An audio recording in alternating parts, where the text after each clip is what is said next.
Hey there. My name is Heather Feather. I am the owner of Rare Bird Medicine, and today's topic is I am God. I am is a very powerful statement. It kind of abracadabras to the universe the content of character that you are using your intention to express that you be.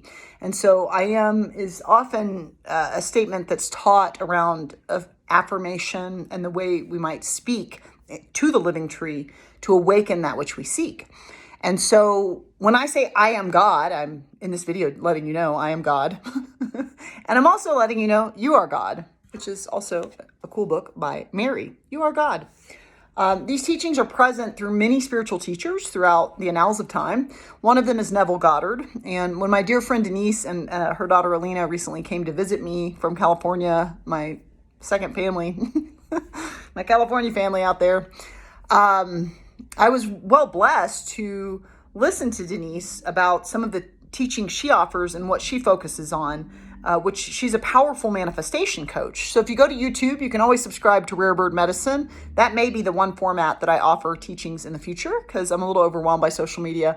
But she is on there as well under Denise Manifestation Coach. So DENISE Manifestation Coach. And you can subscribe to her channel and receive really powerful information around aligning your consciousness with your infinite capacities to create the reality you seek. So I highly recommend her channel, because listening to her channel when she was visiting, listening to the Denise channel, the D-Nice channel of That What You Want to Hear, she was reminding me of Neville Goddard. He is a teacher that teaches You Are God, like many, many, many, many spiritual teachers throughout the annals of time. And she awakened something in me, a piece that's been missing. It's so easy in this realm to want to defer responsibility to any other entity than the self. I don't want to hold this piece that I create my reality, because then I have to own the shadow and the light of everything I'm seeing. And I understand that. I have a lot of empathy for that. I was raised by a metaphysician. I was raised by a very spiritual, deeply powerful woman. And she let me know early on that there are no victims. We create our reality. And I've received a lot of teachings of this nature. And still, when you have experiences where you've been traumatized at the hands of others, it can be challenging to digest the profound truth that you are never a victim and you create your reality, because that means you created that trauma. And the thing about digesting not being a victim and recognizing that you are a divinity and you are creating your reality is to understand that just because you've played the role of quote unquote victim, which is not a real thing, doesn't mean that it hurts you, because you are eternal and you are capable of experiencing anything and everything, because you're going to be here forever. And forever is a mighty long time, you know? And so with that mighty long time, you have infinite opportunity to integrate and digest any experience you've created, or any experience that you've created when you were out of alignment that wasn't a match to what you thought you wanted to create down here. They're great reminders to get into alignment. And so with Denise's visit and with her powerful teachings, she was realigning me to the understanding that I know to be true, which is that I'm not a victim and I am the divine light that is creating my reality. I just did this at a light, and so I'm practicing this more and more, and I wanted to offer it to you. I was at a red light. It just turned red. I didn't want to be at the red light. I have like several things lined up that I need to get done within a short time span. And so I just remembered, like, oh yeah, I'm God. Like, I am the light. I'm everyone at the light. I'm literally creating the scene. I'm God. And as God, I choose the light to be green. Boom, light was green, went through.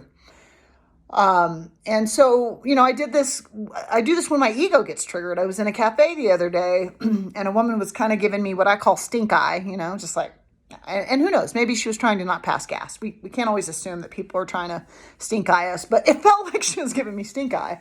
And I realized, oh, my ego is attached to this woman's face, and I am God. I am God, and she is just a reflection of the divine that I be. So of course she's loving me, because divine is so lovely. There's nothing to do but to love it. It's so lovely. It's so vast. It's so diverse. It's so infinite, you know? And so she, like, the next time I looked at her, she was smiling very lovingly and warmly at me. It shifted the paradigm just like that.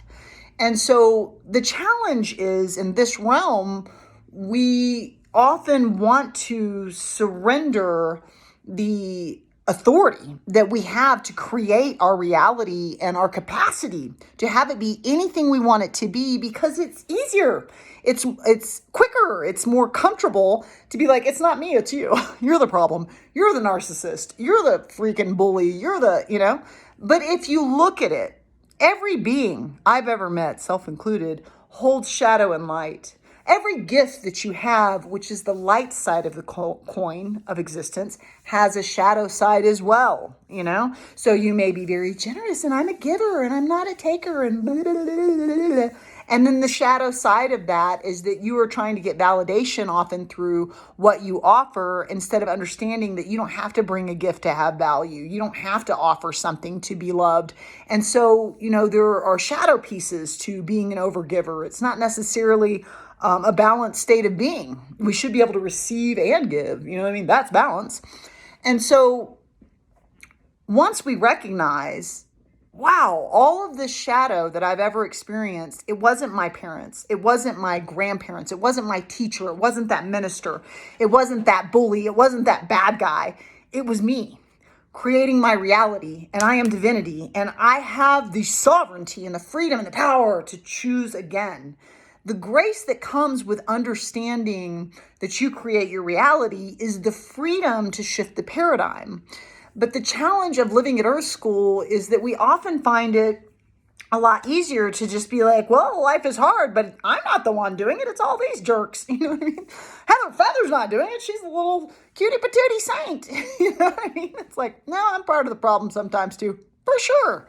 And so what I'm asking myself today, actually every day since I had this wonderful visit with my friend, is, can I set aside the need to project or to expect that anyone else other than I is causing the experience to reflect back to me the consciousness that I hold in mind?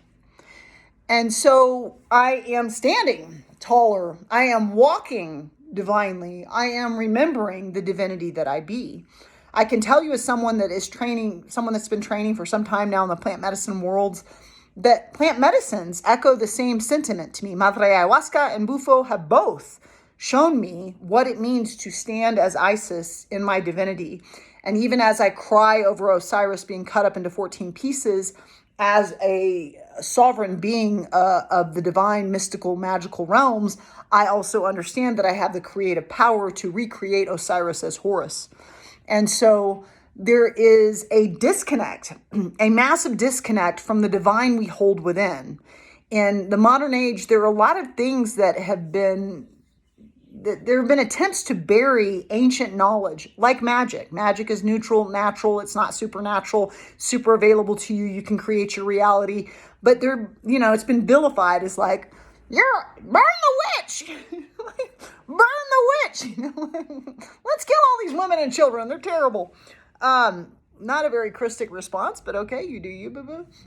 But so we can recognize that there are many things in the modern age that garner your attention to take away from your awareness being placed very firmly in the intent of your creation. So I can get online and I can shop. I can doom scroll and just waste my time. Let me get closer to the grave while I look at all the stuff that other people are doing with their lives. And that's okay. It's all neutral. It doesn't matter if I create or quote unquote miscreate. That's just a judgment of what my consciousness is doing and projecting. And my consciousness, like yours, like every being's, it has shadow and it has light. It has both sides. And so my aim more and more and more is to walk the rim of the coin on every topic, to understand that whatever topic I'm on, Heather has the shadow and the light of that topic. And I have the freedom and the power to use either to create my reality. Now, Heather Feather is somebody that deeply chooses the light, and I choose the light of love and the light of truth. This means, though, that in order for me to make a shift on what I'm experiencing in my outer world, I need to own the sovereignty that I am and that I have to experience my reality. Everything Heather Feather has been through, Heather Feather has created. And I've talked often about on my channel about all the death, about all the assault, about all the car accidents, about things that I've been through, the betrayals, the lies. because that's part of my human experience, and perhaps it's part of yours too. And I don't ever want to not be authentic or not be whole picturing as I speak to you. You know, there's a whole picture here, not just like everything's sunshine and rainbows. Like, yeah, I've had a hard time.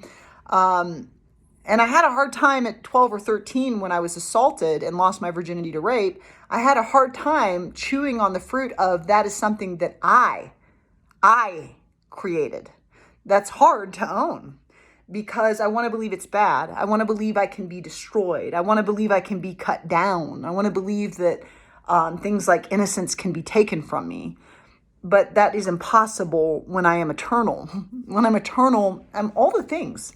I'm all the things, including innocent, including free to create shadow or light, including free to create fear or love, including free to create any outpicturing that I might seek. So I'm asking Heather more and more every day, and I'm asking you today, are you clear about what you want to see, what vehicle you want to drive, what domicile you want to reside in, what things you want to teach or offer, or what energy you want to put in the world, what things you want to receive and learn, and how you want to grow and unfurl and evolve, you know? Are you aware of what your dream is, your 5-year plan, your 10-year plan, where you're headed, what is your ideal manifestation? You know, I hear people a lot be like, well, I'd like to just travel and have money, but nobody can do that. So I better do this terrible job so I can pay these bills. And it's like, as you wish, you know, watch The Princess Bride. As you wish. The divinity loves you so much that you have the freedom to create any outpicturing you abracadabra upon the world. Any spelling you make into the world of this is what I have spoken. And so it is. And so it is, and so shall it be. And so a lot of people would say, because Heather Feather is very analytical, and I've said it myself, like, I wasn't focused on rape when I got raped. However, I was focused on experiences of feeling unsafe, feeling uncertain, feeling like I had been taken advantage of because I'm too nice, you know? And so the universe goes, well, she believes she should be taken advantage of for being too nice. So let's make sure she has more of that. You are energetically offering at all times what is a reflection, what will be reflected back to you from the paradigm. So you're offering a frequency, a vibration, a consciousness, an awareness, an intention, an attention placed upon the world. And it is simply reflecting back to you the content of your consciousness. And so if I look upon the world and I see bullies, which I have historically, I used to date bullies. Now I date super sweet, amazing men. Thank you. Good job, Heather. Way to evolve. But I got to tell you, even though I really command myself to be very nice, very loving, very supportive, I'm kind of always a bully to myself. It's like, you better be nice, you better help, you better, you know?